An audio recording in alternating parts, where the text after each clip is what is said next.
el libro más leído por todas las generaciones, la luz que alumbra tu camino, el alimento que fortalece tu espíritu.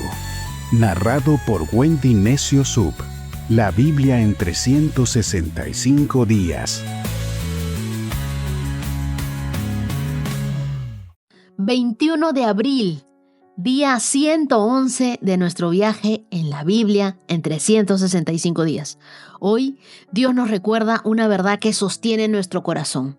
Dios no olvida lo que promete, ni cambia lo que Él es. Cuando todo a nuestro alrededor parece moverse, su fidelidad permanece firme. Lo que Él prometió, lo cumplirá. Lo que Él es no se altera por nuestras emociones ni por las estaciones de la vida. Todo lo que Él ha dicho se cumplirá. Josué capítulo 21, verso 45, y quiero que anotes esta promesa de Dios para ti, dice: ni una sola de todas las buenas promesas que el Señor le había hecho a la familia de Israel quedó sin cumplirse. Todo lo que Él había dicho se hizo realidad. Nuestras lecturas para el día de hoy son Josué capítulo 22, verso 21 hasta el capítulo 23, verso 16. Lucas capítulo 20, versos del 27 al 47. Salmos 89, versos del 14 al 37. Proverbios capítulo 13, versos del 17 al 19. Acompáñame en una oración.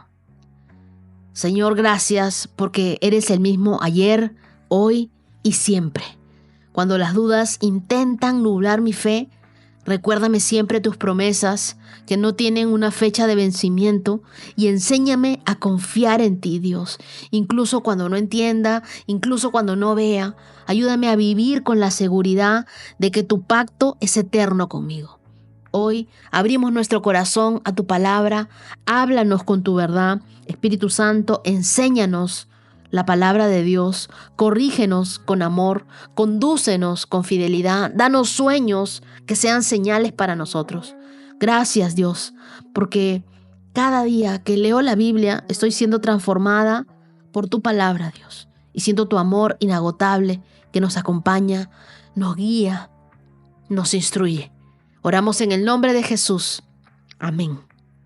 Y ahora sí, te invito a abrir tu Biblia, a abrir tu corazón y a permitir que Dios te hable. Comenzamos. Josué, capítulo 22, verso 21.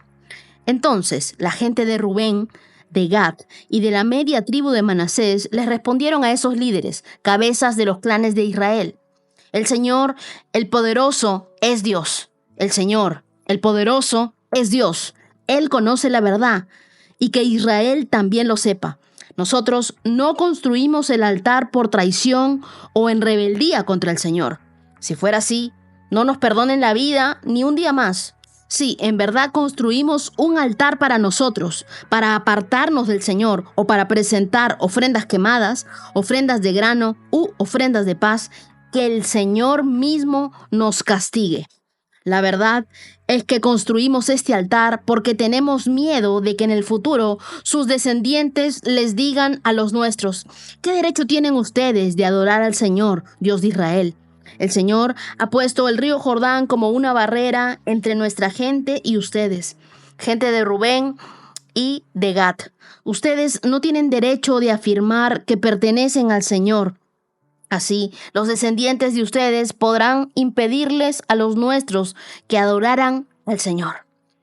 Por eso, decidimos construir el altar, no para presentar ofrendas quemadas o sacrificios, sino como un monumento conmemorativo.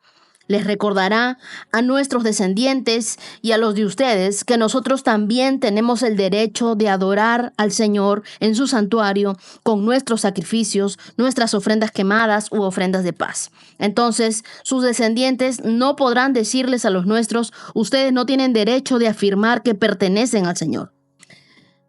Si ellos dicen eso, nuestros descendientes podrán responder: miren esta réplica del altar del Señor que construyeron nuestros antepasados. No es para sacrificios ni ofrendas quemadas, es para recordarnos la relación que ambos tenemos con el Señor.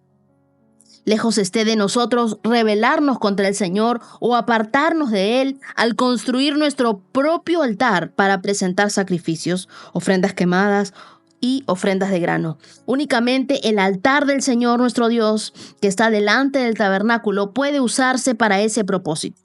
Cuando el sacerdote Finés y los líderes de la comunidad, cabezas de los clanes de Israel, oyeron esto de boca de la tribu de Rubén, de la tribu de Gad y de la media tribu de Manasés, quedaron conformes. Finés, hijo del sacerdote Eleazar, les respondió: Hoy sabemos que el Señor está entre nosotros porque ustedes no han cometido esa traición contra el Señor, como nosotros habíamos pensado. En cambio, han rescatado a Israel de ser destruido por mano del Señor. Después, Finés, hijo del sacerdote Eleazar, y los otros líderes dejaron a la tribu de Rubén, a la tribu de Gad, en Galaad, y regresaron a la tierra de Canaán para contarles a los israelitas lo que había sucedido. Entonces todos los israelitas quedaron conformes y alabaron a Dios y no hablaron más de hacer guerra contra Rubén y Gad. La gente de Rubén y de Gad le puso al altar el nombre de testigo, porque dijeron: es un testigo entre nosotros y ellos de que el Señor es también nuestro Dios. Josué, capítulo 23. Pasaron los años y el Señor le había dado al pueblo de Israel descanso de todos sus enemigos. Josué, quien ya era viejo, reunió a todos los ancianos, a los líderes, a los jueces y a los oficiales de Israel y les dijo: Ya estoy muy viejo. Ustedes han visto todo lo que el Señor su Dios hizo por ustedes a lo largo de mi vida. El Señor su Dios peleó por ustedes en contra de sus enemigos.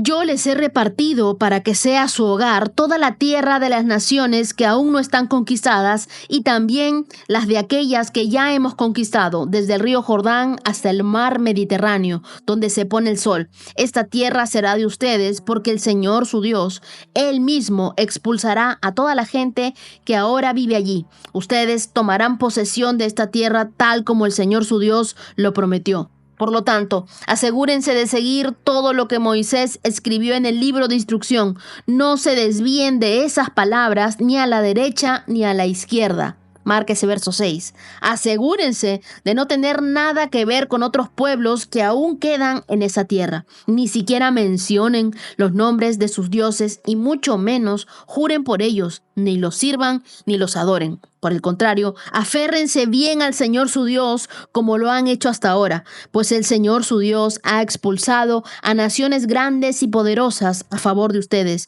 y hasta ahora nadie ha podido derrotarlos. Cada uno de ustedes hará huir a 1000 hombres del enemigo, porque el Señor su Dios pelea por ustedes tal como lo prometió.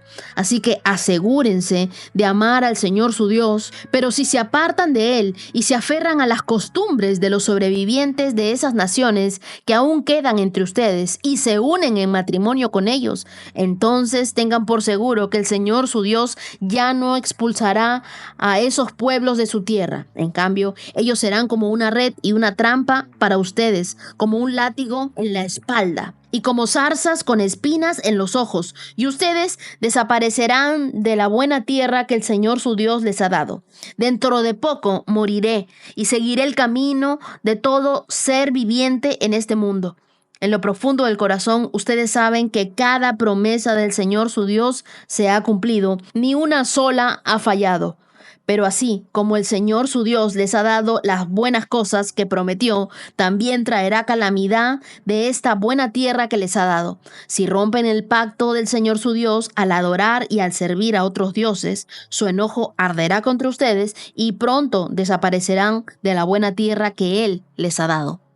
Después de conquistar una gran parte de la tierra prometida, Josué permite que las tribus de Rubén, Gad y la media tribu de Manasés regresen a sus tierras al este del Jordán. Pero algo sucede, que casi se desata una guerra civil entre las tribus. Los del otro lado del río construyen un gran altar junto al Jordán. Las demás tribus, al ver esto, piensan que han caído en idolatría y se preparan para una guerra, nos dice Josué, capítulo 22, verso 12. Sin embargo, los rubenitas explican que no es un altar para sacrificios, sino un testimonio, un recordatorio, un memorial de que ellos le pertenecen al Señor, aunque estén geográficamente separados. ¿Qué es lo que nos enseña esto? Que muchas veces nosotros juzgamos a otros creyentes por lo que parece, sin buscar la intención de su corazón. ¿Cuántos conflictos nos evitaríamos si preguntáramos antes de suponer? A mí, por suponer, muchas veces me he metido en problemas. Cuando nosotros no entendemos el motivo, normalmente distorsionamos el mensaje. Y es que la unidad no se construye sobre suposiciones, sino sobre una buena comunicación. Antes de tú suponer que la otra persona está molesta, que la otra persona te dijo esto o aquello, mejor pregúntale directamente. Ten una buena comunicación. No supongas nada. Ve y pregunta. Y luego, en Josué capítulo 22, verso 34, se nos da una perla. Dice, llamaron a ese altar testigo porque dijeron, es un testimonio entre nosotros de que el Señor es nuestro Dios. Y ese altar representa algo invisible pero poderoso, la identidad espiritual que trasciende las divisiones físicas o culturales. Hoy en día muchos construyen altares invisibles. Un padre que ora en silencio por su familia, una madre que está orando por su hijo, un joven que lleva su Biblia en su mochila, aunque no la abre en público, pero sabe que en algún momento, cuando tenga tiempo libre, la va a leer. Una mujer que decidió volver a la iglesia después de muchos años de dolor, después de muchos años de estar alejada. La verdadera adoración no siempre se ve, pero siempre da testimonio. Y en Josué capítulo 23, él está al final de su vida. Reúne a los líderes de Israel para darles un discurso cargado de pasión, de advertencia y esperanza. Les dice, Dios cumplió todo lo que prometió. No se mezclen con otras naciones, no dejen de amarlo, no lo traicionen, porque así como cumplió sus promesas, también cumplirá sus advertencias. Y es que las promesas de Dios no vencen, pero sí pueden perderse por desobediencia. Y luego Josué, en el verso 11 del capítulo 23, dice, así que asegúrense de amar al Señor, su Dios. Marca ese verso 11. Este asegurarte implica tener mucho cuidado, guardar celosamente, como quien protege un tesoro. Asegúrate de amar al Señor tu Dios todos los días de tu vida. Asegúrate de que tus hijos amen al Señor tu Dios todos los días de tu vida. Que ellos te vean amando a Dios. Haz una lista diaria de cosas que te roban el amor por Dios. Las comparaciones, los resentimientos, las redes sociales, las relaciones tóxicas. Luego ora por fuerza para cortar esas distracciones. Porque lo que no conquistas terminará conquistándote y lo que toleras se fortalece. Este capítulo 23 también nos habla de una fe que necesita ser transferida. Josué sabe que él está por morir, pero su deseo es que el pueblo no muera espiritualmente. Y en el verso 14 les dice, dentro de poco moriré, seguiré el camino de todo ser viviente en este mundo. En lo profundo del corazón, ustedes saben que cada promesa del Señor su Dios se ha cumplido. Ni una sola ha fallado. Ni una sola ha fallado. ¿Y qué es esa promesa de Dios? Una promesa de Dios es una declaración fiel de lo que Él hará, basada en su carácter, basada en la palabra de Dios. Dios no promete desde el capricho, sino Él promete desde el amor, desde la verdad, desde su eternidad. La Biblia dice en Números capítulo 23, verso 19, que Dios no es hombre, por lo tanto no miente. No es un ser humano, por lo tanto no cambia de parecer. Es decir, que todo lo que Él dice, lo hace. Si Él te da una promesa, esa promesa se va a cumplir. Pero ¿cómo sabemos nosotros que esa promesa es de Dios y es para nuestra vida? Muchos me preguntan, ¿cómo sé que esa promesa es para mi vida? Lo primero que tienes que saber es que una promesa la encuentras en la Biblia y está alineada siempre a la palabra de Dios. Las promesas de Dios nunca contradicen la Biblia. Si alguien dice, Dios me prometió algo, pero va en contra de la palabra de Dios, entonces no es una promesa divina. Es una ilusión humana, es un deseo del corazón de esa persona. Pero todo lo que Dios promete, Él lo cumple. Lo segundo, que cada promesa responde a tu propósito. Tu propósito revela tu asignación y tus promesas están dentro de tu asignación. Y ahora ustedes se estarán preguntando, ok, pero ¿cuál es mi propósito? ¿Qué es ese propósito de Dios? El propósito es la razón por la que tú y yo fuimos creados. ¿Por qué hemos sido creados? No es nuestro destino final, sino una dirección eterna. No es solo lo que haces, es quién eres en Dios y para qué estás aquí en la tierra. El libro de Efesios, capítulo 2, verso 10, dice que nosotros somos la obra maestra de Dios, que Él nos creó de nuevo en Cristo Jesús, a fin de que hagamos las cosas buenas que preparó para nosotros tiempo atrás. Te explico tu propósito en 3 preguntas. Lo primero es identidad. ¿Quién soy? Tú y yo somos hijos de Dios, creados con un propósito, con un valor, con un destino eterno. Tú y yo no estamos aquí en la tierra de casualidad ni de relleno. Cada vez que Dios llama a alguien, le da su propósito. A Abraham lo llamó y le dijo, tú serás padre de muchas personas.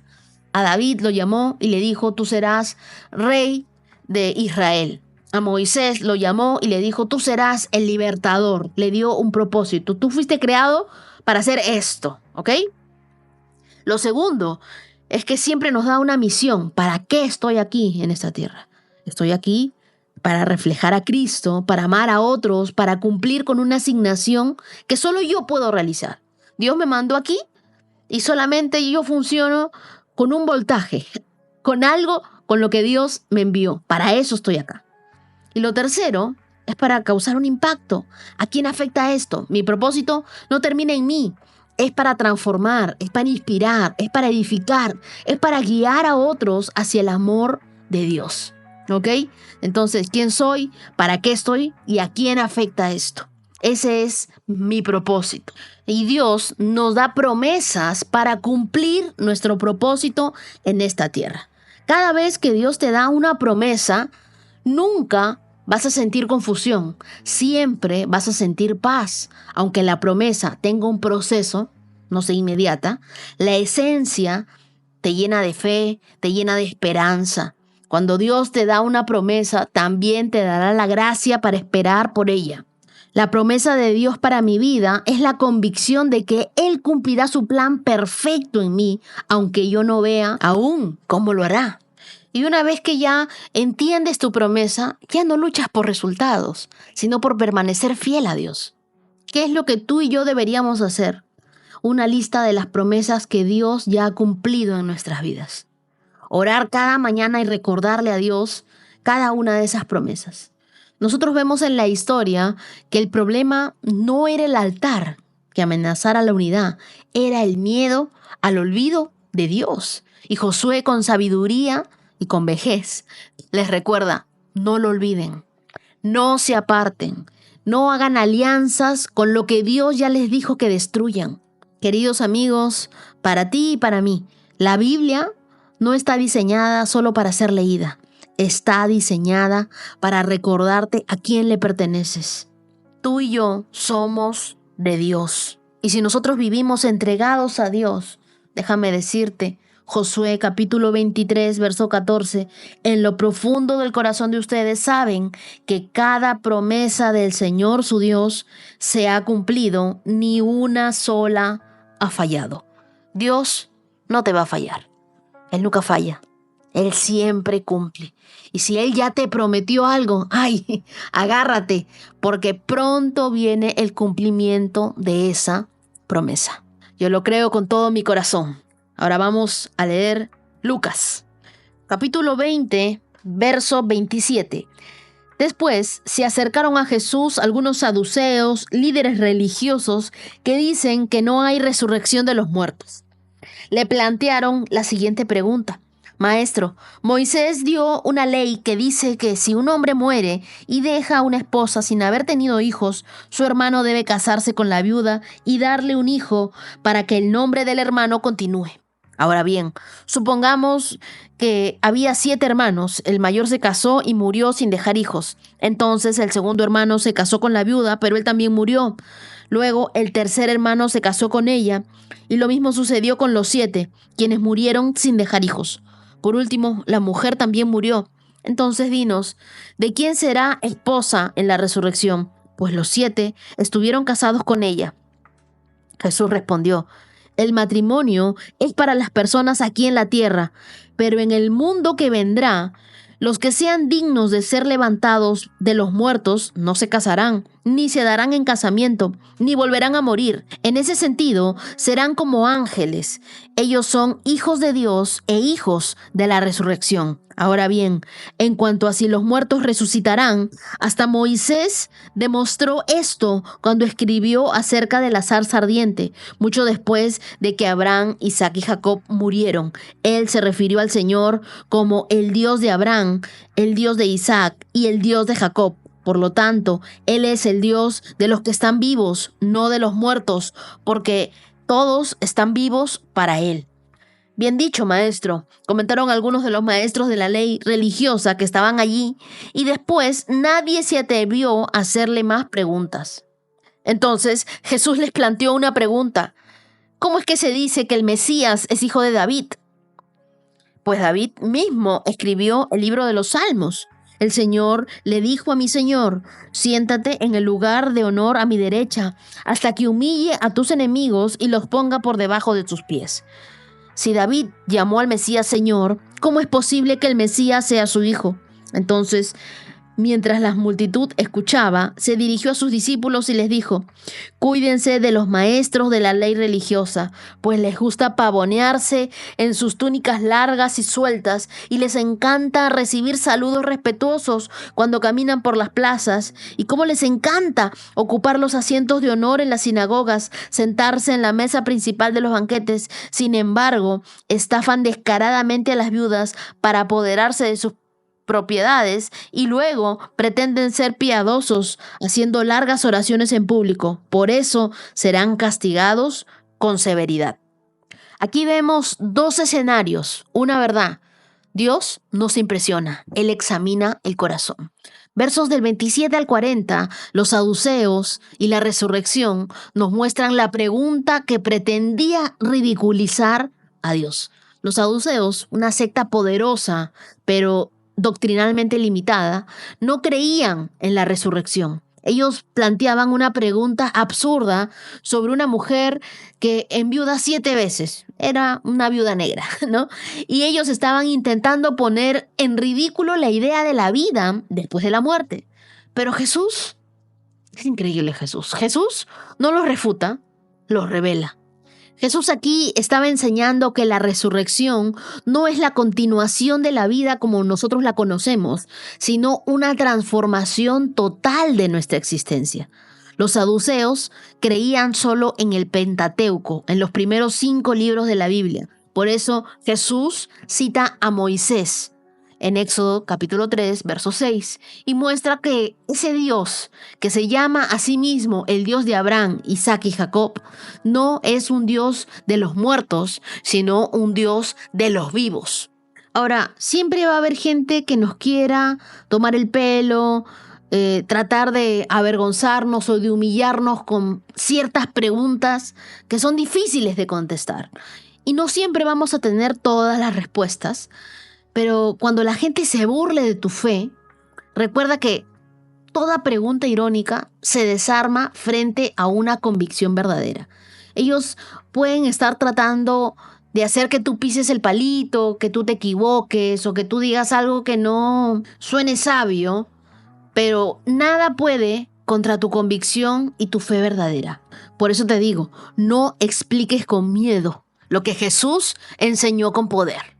Y luego Jesús les voltea la escena y le pregunta: ¿y cómo es que el Mesías puede ser hijo de David? Si David mismo lo llama Señor en el Salmo 110. Entonces, la intención no es teológica solamente, es exponer su falsa autoridad. Esa falsa autoridad de quienes enseñaban, pero no creían realmente en el Mesías. Y luego advierte sobre los líderes religiosos hipócritas. a los que les gustaba vestirse para impresionar, que buscaban los primeros lugares, que hacían oraciones largas solamente para aparentar y que explotaban a las viudas. En otras palabras, vivían para ser vistos, pero no para ser transformados por el poder de Dios. A ellos, Jesús les dice en el verso 47, recibirán un castigo más severo. Y es que liderazgo no es posición, es influencia, pero la influencia sin integridad es manipulación. ¿Qué tenemos que hacer nosotros? Vivir con eternidad en nuestra mente. ¿Estamos construyendo para este mundo o para el venidero? El que solo invierte en lo que muere con esta vida, termina perdiéndolo todo. Construye tesoros en el cielo. Y no enseñes aquello que tú no vives. No seas como estos maestros religiosos que sabían mucho, pero no amaban a nadie. Leamos ahora el Salmo 89, verso 14. La rectitud y la justicia son el cimiento de tu trono. El amor inagotable y la verdad van como séquito delante de ti. Felices son los que oyen el alegre llamado a la adoración, porque caminarán a la luz de tu presencia, Señor. Todo el día se alegran de tu maravillosa fama, se regocijan por tu justicia. Tú eres la fuerza gloriosa de ellos. A ti te agrada hacernos fuertes. Así es, nuestra protección viene del Señor, y Él, el Santo de Israel, nos ha dado nuestro Rey. Hace mucho tiempo hablaste a tu pueblo fiel en una visión. Dijiste, he levantado a un guerrero, lo seleccioné de la gente común para que fuera rey. Encontré a mi siervo David, lo ungí con mi aceite santo, con mi mano lo mantendré firme. Con mi brazo poderoso lo haré fuerte. Sus enemigos no lo vencerán, ni lo dominarán los malvados.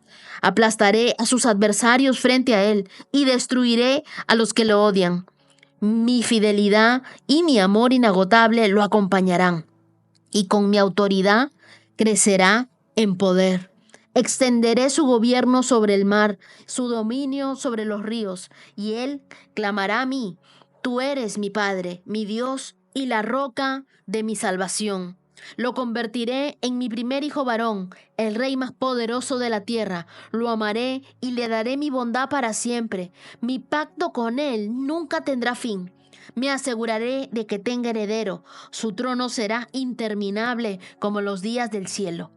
Pero si sus descendientes abandonan mis enseñanzas y dejan de obedecer mis ordenanzas, si desobedecen mis decretos y dejan de cumplir mis mandatos, entonces castigaré su pecado con vara y su desobediencia con azotes. Pero jamás dejaré de amarlo ni de cumplir la promesa que le hice. Por nada romperé mi pacto, no retiraré ni una sola palabra que he dicho. Le hice un juramento a David y por mi santidad no puedo mentir. Su dinastía seguirá para siempre. Su reino perdurará como el sol. Será tan eterno como la luna, la cual es mi fiel testigo en el cielo. Qué hermoso salmo. Dios no olvida lo que promete ni cambia lo que es. Cuando todo tambalea, su trono permanece. El verso 14 nos recuerda el fundamento del trono de Dios. La rectitud y la justicia son el cimiento de tu trono, el amor inagotable y la verdad van como séquito delante de ti. Entonces el salmista describe el trono de Dios como un símbolo de autoridad, de gobierno, no basado en fuerza, sino en carácter. Luego nos habla de la justicia, la rectitud, que son la base, es decir, lo que sostiene todo lo que Él hace.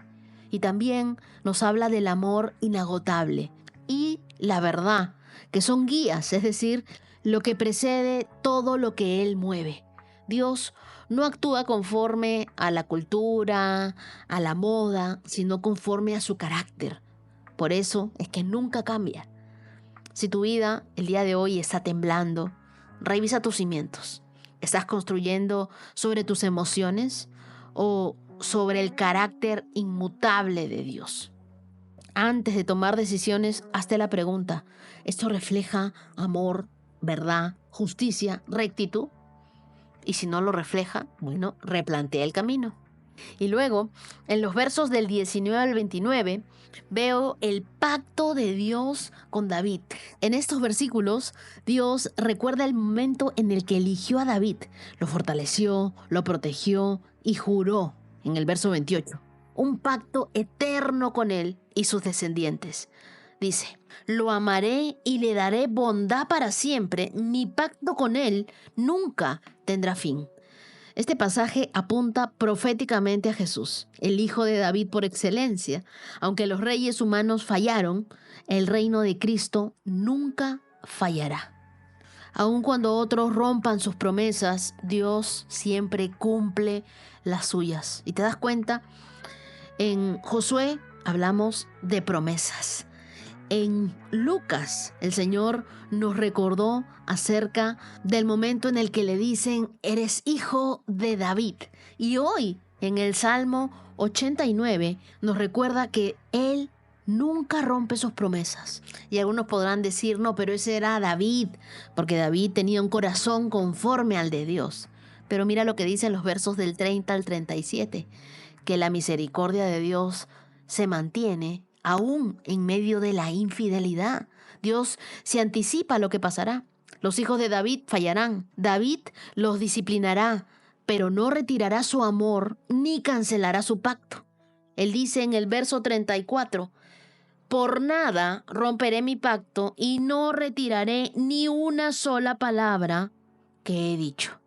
Esta es una de las declaraciones más sólidas de la Biblia sobre la fidelidad incondicional de Dios. La disciplina de Dios no es el fin del amor, es la evidencia de que sigue siendo su hijo. Si el día de hoy tú estás recibiendo corrección del cielo, no lo veas como un castigo, como un rechazo. Es prueba de que sigues en el pacto, de que Él no te soltará, aunque tú muchas veces lo hayas soltado. Es como el sol que puede esconderse por las nubes, pero no deja de brillar. Así es la fidelidad de Dios, ininterrumpida, aunque no siempre es perceptible. Dios es firme cuando tú eres inestable, es fiel cuando tú eres infiel. Él es constante cuando tú eres cambiante. Dios no cambia con el tiempo, ni con tu humor. Su fidelidad no tiene temporadas. Oremos juntos hoy. Dios, gracias. Gracias porque tú no me tratas como me merezco, sino como prometiste. Aun cuando fallo, tu pacto permanece. Que tu justicia sea mi piso, que tu amor sea mi techo y que tu verdad sea mi norte. No me dejes jamás olvidar de cómo nos has sostenido, Dios, de cómo tus promesas se han cumplido en nuestras vidas y que tú jamás romperás una promesa que nos has hecho. Lo creo con todo mi corazón, en el nombre de Jesús. Amén. Ahora leamos Proverbios 13, verso 17. El mensajero no confiable cae en problemas, pero el mensajero fiel trae alivio. Si desprecias la crítica constructiva, acabarás en pobreza y deshonra. Si aceptas la corrección, recibirás honra. Es agradable ver que los sueños se hacen realidad, pero los necios se niegan a abandonar el mal para alcanzarlos. En los tiempos antiguos, los reyes enviaban mensajeros para asuntos de guerra o de paz. Un mensajero que tergiversaba el mensaje podía causar muertes, guerras innecesarias. Pero el día de hoy, tú y yo somos mensajeros del reino. Cuando somos confiables, nuestra vida lleva esperanza, lleva dirección e incluso sanidad a otros. Pero cuando somos inconstantes, impacientes, manipuladores, somos emisores de confusión. Por eso, antes de hablar, pregúntate, ¿estoy representando fielmente lo que Dios quiere transmitir a través de mí? ¿O estoy hablando por hablar y eso me va a meter en problemas? Y el verso 18 nos habla sobre la corrección que honra. Si tú desprecias esa crítica constructiva, la Biblia dice terminarás en pobreza. Corrección implica instrucción, pero es una instrucción que te va a incomodar, pero te va a transformar. ¿Qué sucede? Que a veces nosotros cuando estamos siendo corregidos no lo vemos como un aprendizaje, pero tú no puedes crecer si no puedes ser confrontado o corregido. un atleta que no acepte el consejo del entrenador jamás ganará una medalla. Así también, quien se ofende por todo se pierde del crecimiento de la corrección. Y te voy a dejar una tarea un poquito incómoda. Esta semana pídele a una persona madura en la fe que te diga un área en la que cree que tú podrías crecer. Y luego, escúchala sin justificarte.